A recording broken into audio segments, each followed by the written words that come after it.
Welcome to Positive Atheism English channel. Today I am going to read out to you the article on Atheism as a Way of Life written by Keith S. Cornish, the President Atheist Foundation of Australia. That anyone desire information on the value system of atheists is prima facie evidence that atheists are presumed to be different. It is therefore appropriate that consideration should be given to the commonly accepted value systems before the atheist viewpoint is put forward. A pecking order is common in the animal kingdoms and becomes more highly developed as the mental powers become more sophisticated. In family life, the code of behavior may be dictated by the dominant male or female or sometimes by a dual approach. With the development of tribal life, the bravest and strongest assumed the mantle of authority. The one with more heads, scalps, wives, cattle, etc. became the chieftain. It was a small step to kings and lineage, to armies and the ability to physically enforce the rules of the ruler.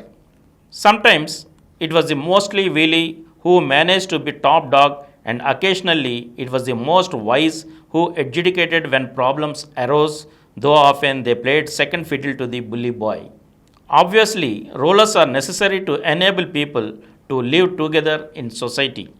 Imagine driving on our roads and freeways without road rules or running a restaurant without hygiene standards.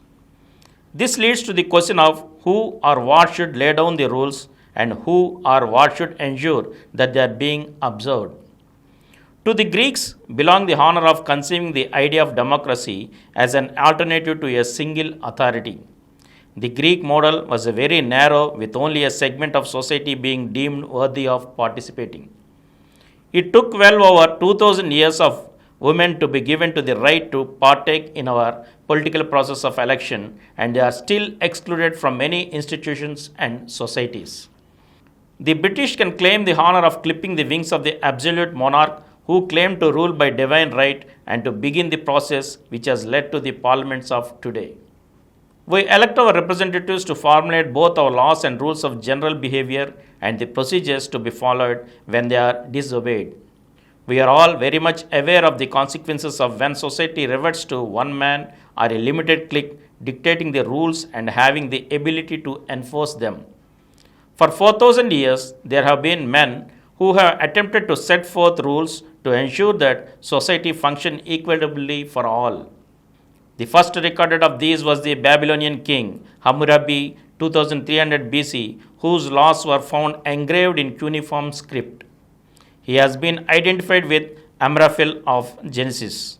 The 10 commandments of the biblical Moses may well have had their source in this ancient code. The Greeks produced many outstanding philosophers whose ideas have found a place in our laws and methods in determining the most appropriate way of resolving problems. The Roman Empire required a very wide range of laws, and they form the basis of laws today. Many of the myths and laws of Hebrews came from their neighbors, usually as the result of them being captives in powerful empires. To give authority to their rules, the priests declared that the chief god Yahoo was the author and hence that the laws are binding.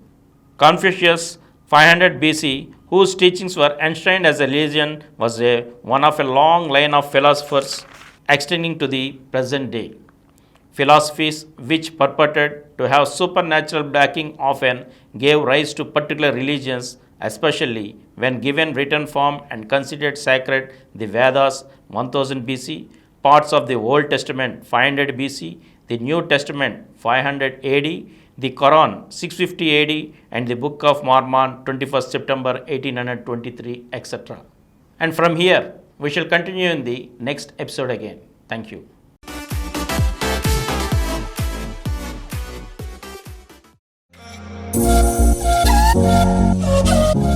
For more videos, please subscribe to this channel Positive Atheism and activate the bell icon. Please download Samaram multi-channel app and watch your favorite channels from your mobile. App available on Google Play Store and subscribe to the channels.